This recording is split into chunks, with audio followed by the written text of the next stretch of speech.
Hi, I'm Caitlin, And I'm Clarinda, and and this this is is Not Not Just Just Patients. Patient, a podcast where we break barriers to meaningful patient involvement in healthcare.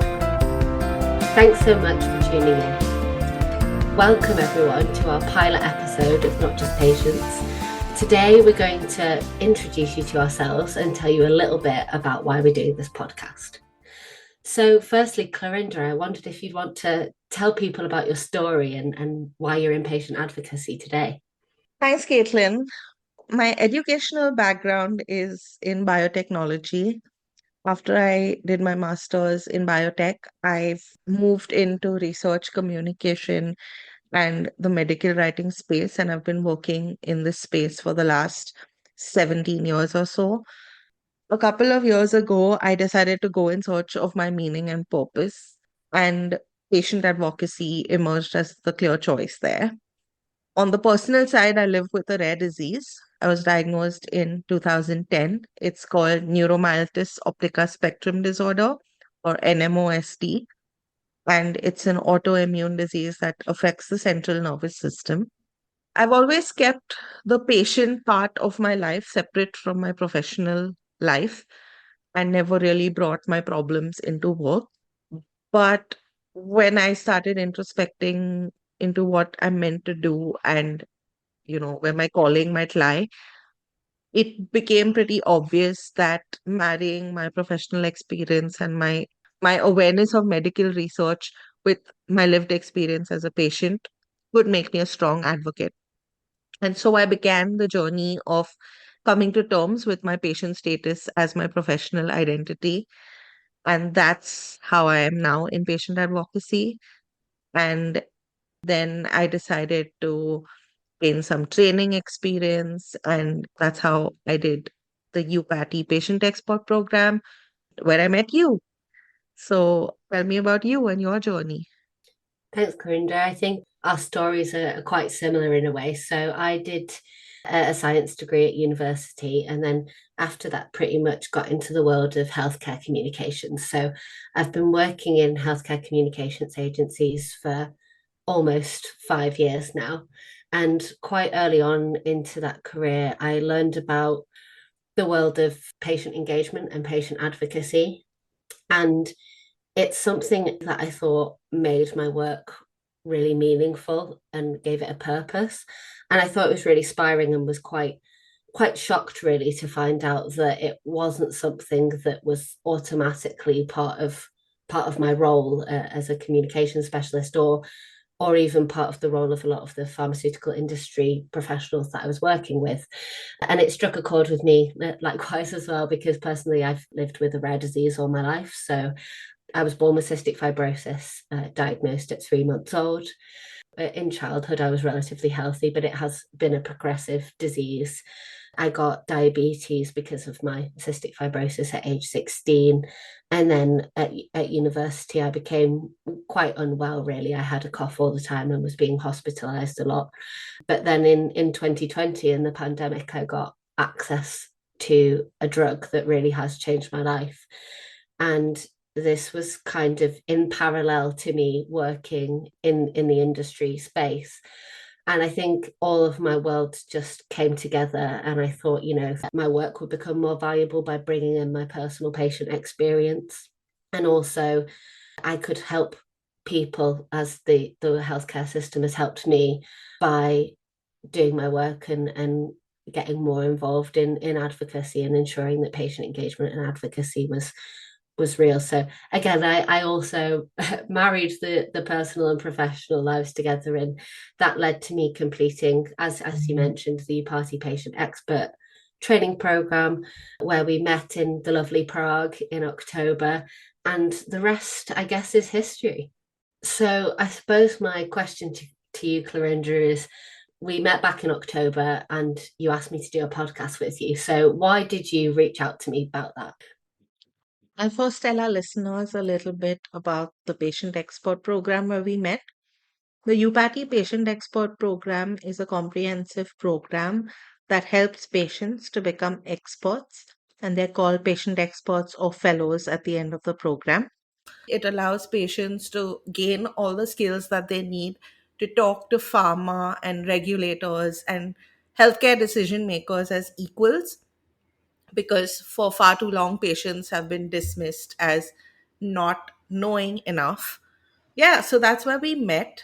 And it was funny because we probably spoke for all of 10 minutes in person over that 4-day program. But somehow it felt like we really connected. And when I came back and I was thinking, I really want to do something more, I had like this brainwave flashlight when I was in bed and about to fall asleep that went, I need to start a podcast with Caitlin. And then I asked you, Caitlin, and you told me that you've been quoted before, and quite a few people have asked you to do podcasts with them. But I'm glad that you said yes, and I'd love to know why. Yeah, I think, like you say, I think there was a spark, I suppose, between us at the training. I was so inspired by everything we learned, and came away. We came with our certificates, and I think the main thing that I thought, and I think a lot of us thought afterwards, was there was a motivation to do something, but it's a thought of what can I do really. And I think there's several things that we both do in our own rare disease community and in our own countries. But what could we do to share all the knowledge that we had and really help people on a wider scale? And I think I was kind of processing that question internally and thinking what I could do. And you came to me with an idea, and it was almost serendipitous, I suppose. We had a lot of the same values and ideas. And I think both of us, talk way too much, and B, are really happy to sort of talk with people and share things and have that confidence that maybe other people don't necessarily have. And also with our communications background, it kind of felt like the perfect marrying of our skills and our passions, and really felt like we could do something with it. So I was just inspired to do something. And I think the more we spoke about it and discussed what this podcast was going to be about, the more I was happy with what we were doing. So I don't know if you want to tell people a little bit about our ideas for the podcast, and what exactly we're going to be sharing. Yeah, so I'll talk a little bit about the name and how that came to be. We went back and forth quite a bit about what kind of name and what the name should represent. And I think that one thing that came out consistently in all our conversations is that we've always identified as so much more than patients. And sadly, it's this perception of patients being just patients that has kind of held the industry back from involving patients for very long. And that's changing. And I think that makes the name really symbolic and important to us, because a, patience is not our identity. B, patients being involved in healthcare, they're getting involved as people with families and real experiences. They're getting involved as experts in their condition because they live with it. They're getting involved as collaborators. And so they're not just patients when they're working with healthcare. And the fact that this podcast is not just for patients, and I'll talk a little bit about who it's for, but essentially what we want to do is have conversations with anyone involved in healthcare, a lot of patient advocates who we've been inspired by, but also a lot of pharma stakeholders, regulators, publication professionals, people working on the sidelines or front lines of healthcare, I think, and just being able to facilitate conversations about better collaboration. So yeah, so we're really excited that we can bring together people from different spheres on this podcast, and we're hoping that our listeners are also as diverse as we plan our speakers to be. Caitlin, you spoke a little bit about our similarities and what brought us together. I also think that there are some unique differences that will actually lend a texture to this podcast where we stand apart because of our backgrounds, and maybe you can talk a little bit about that. Yeah, absolutely. And while you were speaking to diversity, it sort of it spoke to me on that level as well. Because as much as we're trying to achieve the same thing, I think what's really important is to understand that in every situation in the world, but particularly in advocacy, there's always going to be lots of different perspectives and different experiences that people have had, and they're all valuable. And what we need to do, and what we hope to do, is, I suppose, uncover the challenges that people are having and try to help each other by collaborating and sharing stories of success. And also by saying to some people, well, that might be fixed in your area, but actually for a lot of other people, that isn't the case.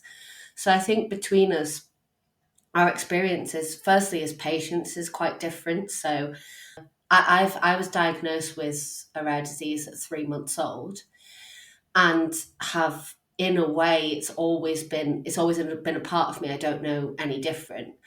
And in some ways that's made living with a rare disease, I think, a little bit easier to come to terms with, because it's just always been a part of who I am.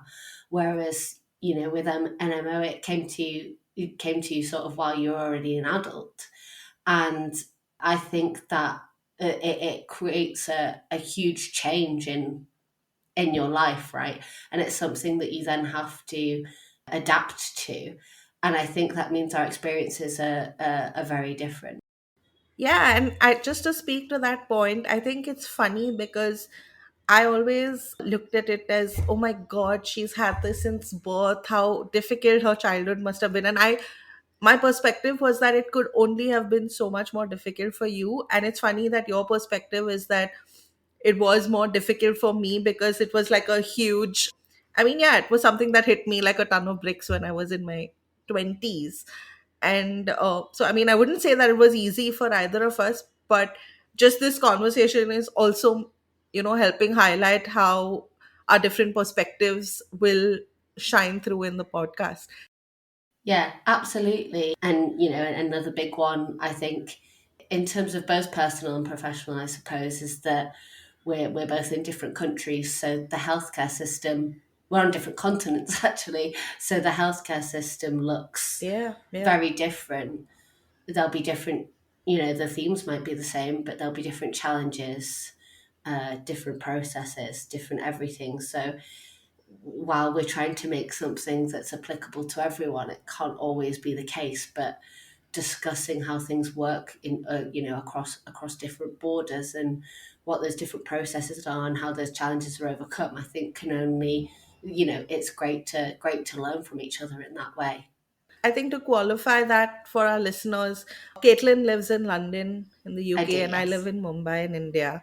And what's interesting is that I do consider myself one of the privileged few who even is aware of this world of patient Hmm. advocacy living in Hmm. my country, because the truth is that India is so far behind in some of these things, compared to Europe. And so that would be an interesting perspective to bring out in conversations as well, how applicable some of the ideas and concepts are globally. Absolutely. And I think in terms of our work as well, you've done a lot of work with the World Health Organizations that's very policy related, whereas a lot of my work has been mostly with the pharmaceutical industry. So between us, we have quite a breadth of experience there. And to plug those gaps, we will be bringing on guests as well to speak to us about the other areas that we aren't so knowledgeable about. So and I think, as much as anything, we want to share knowledge, but we're also here to learn ourselves from the experts in certain areas. Yeah, and that does bring me to what we want to achieve with this. And a very selfish motive, like you mentioned, is learning, because I feel like the UPATI course was just the tip of the iceberg for us. But we both love having conversations. It's something that we do very naturally. So We love the idea that this platform allows us to have conversations with people and to bring those conversations to more people. And yeah, if we can achieve more people talking about patient engagement, more people thinking about patient engagement differently and incorporating it into their strategy, and if a year or two from now we can look back and say that patient engagement has come a long way, I don't think we'd either of us would want to attribute that to this podcast, but it will just be a joy to see that materialize one way or the other. Couldn't agree more. Okay, so how about some fun, Caitlin, just so that our listeners get to know you better? Give me three adjectives that you would use to describe yourself. Oh gosh, I feel slightly put on on the spot by that, but off the top of my head, you don't want to be too big about yourself, but I'm thinking number one, witty. Number two, trustworthy, and Mhm. number three, compassionate is what I'm going to go for. And I hope that the people who know me and listening agree. So I'm going to throw the same question back to you. I love it. I love it. And I think we've worked together now quite closely for the last few months setting this up. And I agree. A great Thank you. choice of adjectives there. Mine would be chatty. Perfect for a podcast. No chill. And I think Caitlin has can stand testimony to that, that I'm just go, go, go all the time. And I do need to remind myself to slow down sometimes. And maybe creative. Yeah. Which are all perfect attributes for a podcast co-host. So I would totally agree and very happy to have you there. And then I know you're go, go, go, but I think if you weren't, then this wouldn't have happened. So I appreciate the motivation that you've given to this. Aw. And I appreciate your willingness to be dragged along. And three adjectives to describe the podcast. Well, as it's the pilot episode, I think my aspirations for the podcast is number one, inspirational, number two, educational, and number three, I hope it's some fun as well. Great. I would also want it to be heartwarming, which I think inspirational covers to some extent. Well, that's about it. Thanks everyone for listening, and we're really excited to be here and to bring you our first episode very soon. Thanks so much for listening. This has been Not Just Patience.